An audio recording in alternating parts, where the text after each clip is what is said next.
Hi, so today I'm going to tell you about the world after the fall. It is one of the most interesting and sought after manhwas currently in circulation, and it has a very interesting storyline. So let's go with the storyline and let's give you the brief of the very first chapter, which is also known as the chapter 0.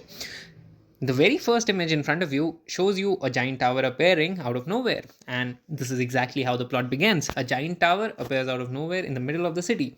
Now, this giant tower obviously is somewhat a threat to humanity because it has not just appeared in one city or one continent, but everywhere in the whole world, and the tower has summoned humanity. Humanity, in essence, means all the people who are living around. They have a message in front of their eyes, in their brains, which essentially says, please respond to the tower's call if you want to prevent humanity's annihilation. Obviously, you can accept or refuse, but both the things have consequences, so you don't know what to do. And now, just like most people, everybody is clueless. But the concept goes on further to tell that the people who accept this call are to be considered as tower walkers. What are tower walkers? They'll simply be people who will be going up the tower and try to clear the levels that the tower has, reach its top, defeat whosoever is controlling the tower, and maybe the plausible annihilation will stop once you destroy the tower. So this is the work of tower walkers. Obviously they get some boosts because they have to fight against demons, and then those who refuse, they can just sit out and watch. Oh, it's not that simple, never.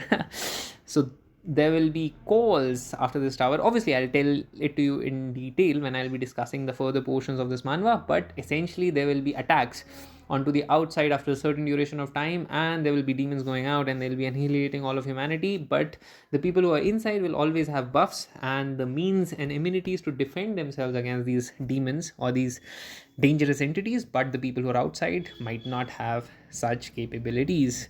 Now the hero of the story is introduced. His name, well, it is not told here, so I should not tell you it right now, but still it is Jinwa. I might not be pronouncing that right, but that's what it says.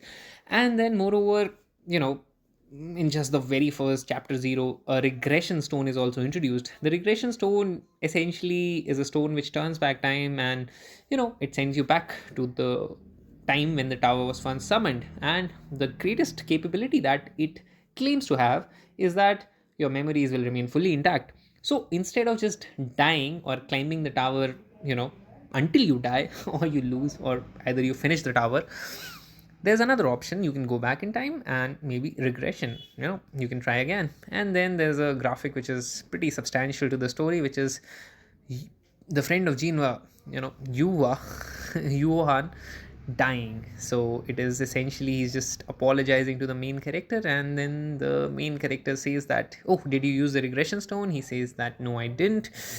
And then he jumps off and does something. Well, I cannot tell you about that, but I will in detail in the future. And then the main character, who is obviously, as it seems even in the pictures, is a bit overpowered, he goes on to the 98th floor. So now let's see how the story proceeds.